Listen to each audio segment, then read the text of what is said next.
Ever sat on a flight thinking, how did I end up in this seat? Cramped legs, no window, zero overhead space, and just your luck, you're stuck next to the bathroom. You're not alone. Meanwhile, some passengers look completely relaxed, feet up, bags stowed, dozing off like pros. What do they know that you don't?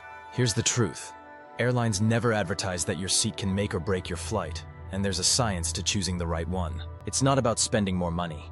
It's about mastering the hidden seat selection game they hope you never figure out. If you've ever been stuck in a seat that doesn't recline, lost your carry-on to a last-minute gate check, or waited forever to deplane while others breeze past you, this is your playbook to beat the system. Stick around till the end because I'm revealing my ultimate seat selection strategy. It's a proven step-by-step method I've used on over 200 flights, and it's never failed. Secret 1. The last row death trap. Here's what airlines won't tell you about those back row seats. They're always trying to fill.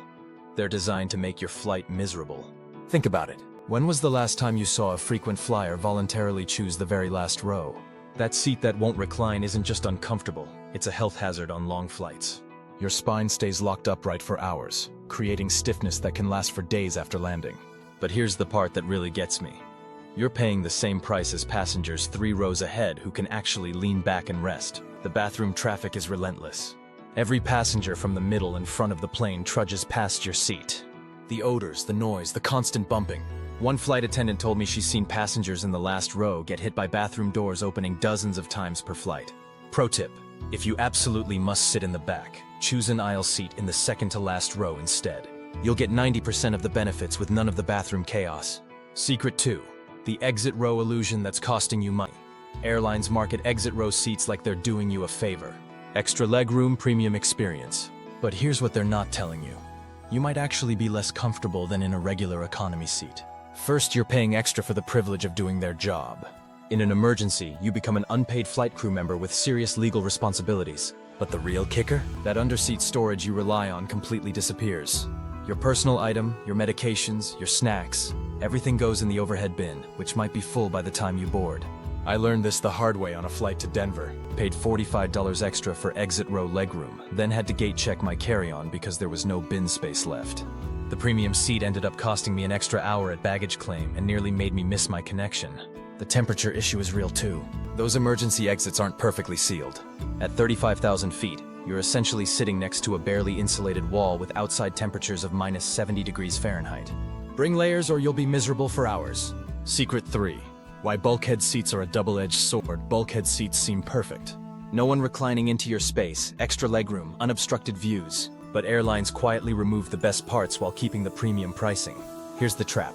Your tray table folds out from the armrest, making it smaller and more awkward to use.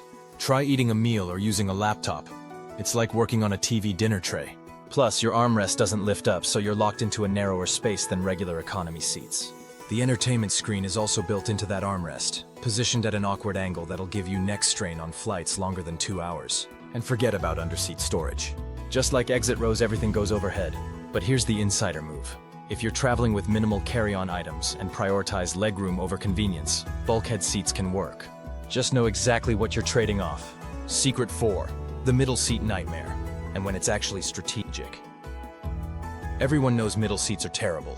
But let me tell you why they're worse than you think. And the one scenario where they're actually brilliant. You're fighting for armrest territory with 2 strangers. You have 0 personal space. And accessing the aisle means disturbing at least 1 person every single time. But here's what most people miss. Middle seat passengers have the worst air circulation, making you more susceptible to getting sick from fellow passengers. However, and this is crucial, there's one exception that changes everything when you're traveling as a couple and want to gamble on an empty middle seat between you. Secret 5. The WILMA boarding trap that's killing aisle seat strategy. This is where airlines are quietly screwing over their most loyal customers. WILMA boarding, window middle, aisle, sounds efficient, but it's designed to force you into expensive upgrades. If you're an aisle seat person who likes to board early and secure overhead bin space, you're now boarding dead last. By the time you get on the plane, every bin is stuffed and you're facing a gate check for items you've carried on for years. Here's the workaround airlines don't want you to know. Book a window or middle seat initially, then politely ask to switch with an aisle passenger once you're seated and have secured your bin space. Most people are happy to trade up to a window view, and you get the aisle access you wanted. Secret 6. The front versus back sweet spot airlines hide.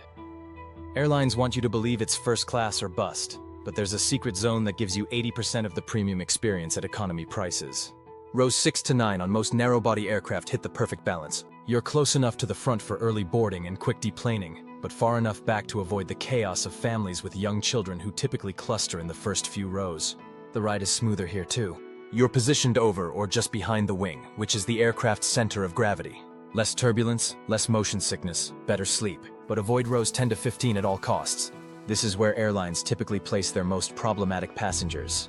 The ones who couldn't get seats together, the last-minute bookers, the people who didn't pay for seat selection. It's Chaos Central. Secret 7. The ultimate seat that airlines don't want you to find. After analyzing thousands of seat maps and flight configurations, there's one seat type that consistently delivers the best experience. The single center aisle seat on wide-body aircraft. This is your golden ticket. You get all the mobility benefits of an aisle seat without constantly standing up for your seatmates. You're positioned mid-cabin for optimal service and minimal turbulence. And here's the kicker. When WILMA boarding happens, you're in the aisle category, but with none of the disadvantages. The secret to securing this seat? Set an alarm for exactly 24 hours before your flight when online check-in opens. Have your confirmation number ready and grab that center aisle seat the moment it becomes available. Secret 8. The SeatGuru strategy that beats airline recommendations. Airlines make money by steering you towards seats that benefit them, not you. Their seat maps highlight preferred seats that often have hidden drawbacks, like being next to the galley or bathroom. SeatGuru reveals the truth. Input your exact flight number and aircraft type, and you'll see color-coded warnings about seats with limited recline, misaligned windows, or extra noise. This tool has saved me from booking terrible seats dozens of times. Pro tip, screenshot the seat map before booking. Airlines sometimes change aircraft at the last minute, and you'll want proof of what you originally selected if you need to argue for a comparable seat. Secret 9. The check-in timing that changes everything. Most travelers check in sometime in the 24-hour window, but the pros know it's all about the first 60 seconds. Airlines release their best remaining seats right at the 24-hour mark, and they disappear fast. Set multiple alarms, have your confirmation number saved in your phone. Be ready to act immediately when that check-in window opens. I've seen passengers upgrade from middle seats to premium aisle seats just by being first in line digitally. The loyalty program hack. Even if you rarely fly with an airline, joining their frequent flyer program often gives you priority access to better seats during check-in. It's free and can make a huge difference. Secret 10. When paying for upgrades actually makes sense. Here's the math airlines don't want you to do. Sometimes paying for a premium economy or preferred seat costs less than dealing with the consequences of a terrible seat. On flights longer than 4 hours, spending $25 to $50 for a better seat can save you days of recovery time from poor sleep and body stiffness. But here's the insider timing. These upgrade prices often drop significantly within 24 hours of departure as airlines try to fill premium seats. The sweet spot? Check upgrade prices when you first book, then again 24 hours before departure. You'll often find 30 to 50% discounts on seat upgrades that airlines quietly offer to fill their premium sections. The ultimate seat selection strategy. After testing these strategies on hundreds of flights, here's your step-by-step action plan. Step 1. Use SeatGuru to research your specific aircraft before booking. Step 2. Target that single center aisle seat on wide-body planes or rows 6 to 9 aisle on narrow-body aircraft. Step 3. Set your 24-hour check-in alarm and be ready to act immediately. Step 4. If stuck with a poor seat, monitor for last-minute upgrade deals. Step 5. Always have a backup plan for WILMA boarding if you're in an aisle seat. The difference between a miserable flight and a comfortable journey often comes down to spending 5 minutes on strategic seat selection. Airlines are counting on you to just accept whatever they assign, but now you know better. Which of these seat secrets surprised you most? Have you ever been stuck in one of these problem seats? The next time you fly, you'll have the insider knowledge to beat the system and actually enjoy your journey.